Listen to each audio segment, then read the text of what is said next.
I'm taking everybody out. Anybody step in this cage, they going to sleep. When you think of pure chaos, inside and outside the cage, one name instantly comes to mind: Quinton Rampage Jackson. This man lived up to his nickname and then some. He's got to get out. Dan, I told you, he picked him up and slammed him to the ground. He wasn't just out there beating people up. He was slamming them through the floor like it was a WWE event. I was the first Conor McGregor. I was Conor McNigger.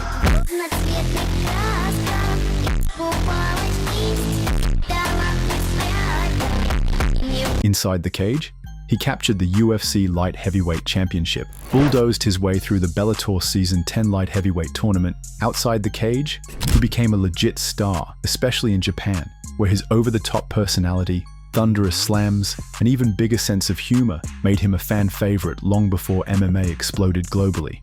Quinton Rampage Jackson was must-watch TV.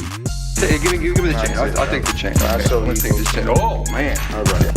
You see that punch? Did y'all see that? Did anybody see that? Before becoming known for body-slamming opponents and his wild energy, Quinton Rampage Jackson was a hungry fighter determined to make it. Watching dominant wrestlers in MMA inspired him to step into the cage, competing in events like King of the Cage and Gladiator Challenge. With a 10-1 record, Rampage's style stood out. He lifted opponents off the mat and slammed them with power. In 2001, Rampage Jackson made his global debut by signing with Japan's Pride Fighting Championships. However, Pride's marketing team sold him as a homeless guy to Japanese fans. In his first fight, he faced top star Kazushi Sakuraba, losing by rear naked choke, but his raw energy and style won the crowd over. Rampage's momentum quickly built after a dominant win over pro wrestler Alexander Otsuka at a Battle Arts event. This led to his return to Pride, where he knocked out Otsuka's training partner, Yuki Ishikawa. A brief setback came when he was disqualified for a low blow against Daijiro Matsui, but Rampage continued his dominance, defeating fighters like Masaki Satake, Igor Vovchanchin, and Kevin Randleman. Rampage then transitioned to kickboxing, where experts doubted his wild style would last, but he shocked everyone by knocking out Cyril Abidi in under 2 minutes. On December 11, 2006, Zuffa, the UFC's parent company, made a big move by buying up select assets from the World Fighting Alliance. And one of the biggest prizes they picked up? None other than Quinton Rampage Jackson. Now, Rampage wasn't just some new guy showing up. He explained on Inside the UFC why he hadn't made the jump earlier. It was all about loyalty. He said he stayed out of the UFC for a while because of his friendship with Tito Ortiz, who, at the time, was one of the UFC's biggest stars in the same weight class. Rampage didn't want to step on his boy's toes. But now, the timing was perfect. Rampage finally stepped into the octagon, and he didn't come to play. He made his UFC debut at UFC 67, where he knocked out Marvin Eastman, getting sweet revenge for an early career loss. Then came the moment that flipped the division upside down. At UFC 71 on May 26, 2007, Rampage took on Chuck Liddell in a rematch from their 2003 Pride fight. About 90 seconds into the very first round, Rampage uncorked a vicious right hook that blasted Liddell straight to the canvas. He followed it up with a few nasty shots on the ground until the ref had seen enough. And at just 1 minute and 53 seconds, Quinton Rampage Jackson was the new UFC light heavyweight champion, and he wasn't about to slow down. Next, he took on Pride middleweight champion Dan Henderson at UFC 75 in London. It was champ versus champ, and Rampage handled business, winning a unanimous decision and unifying the titles from two of the sport's biggest organizations. Loved it? Then you know what to do. Subscribe for more awesome content. On March 24, 2010, Dana White announced that Jackson had signed a fresh 6-fight deal with the UFC. His next fight, a main event showdown against former champ Lyoto Machida at UFC 123 on November 20, 2010. It was a tricky matchup. Machida's elusive style had stumped plenty of top fighters, but Rampage went toe-to-toe with him and edged out a controversial split decision win.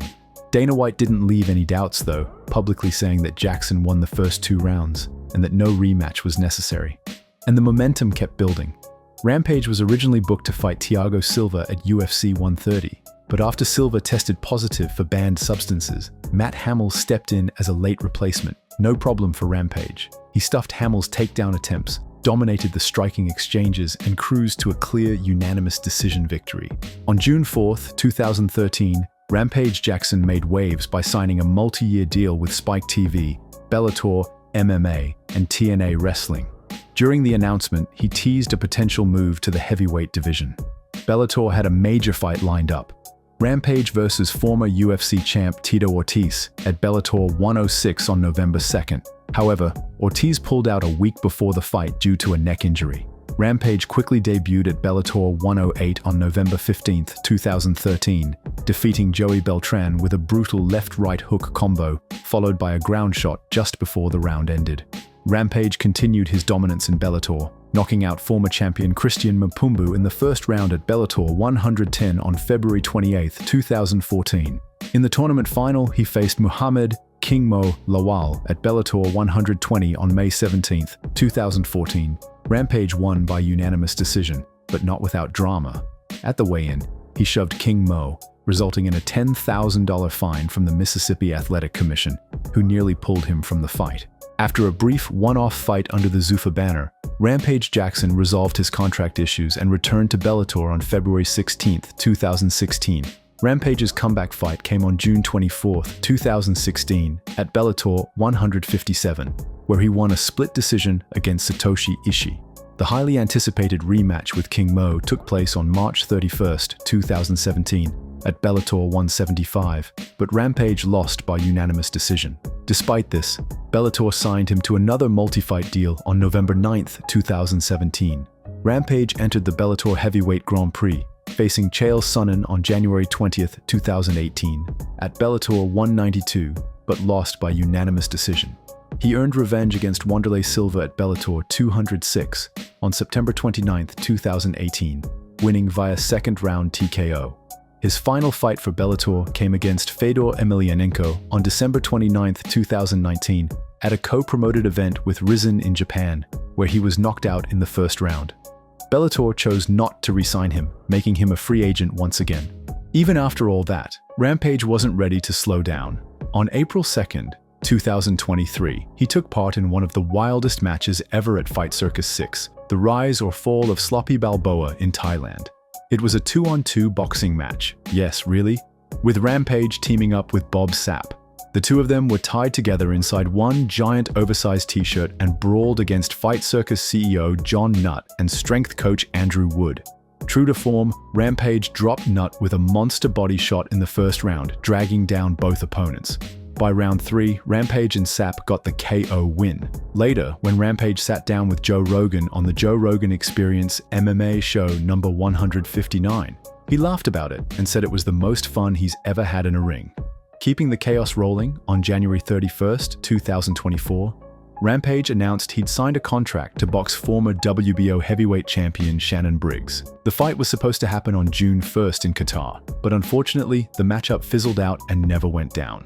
Rampage wasn't done globetrotting either. On June 22, 2024, he appeared at Bloodsport Bushido, an event organized by Josh Barnett in Tokyo, Japan. In typical Rampage fashion, he made it memorable, knocking out Hideki Sakine in brutal fashion. There was one more big fight lined up.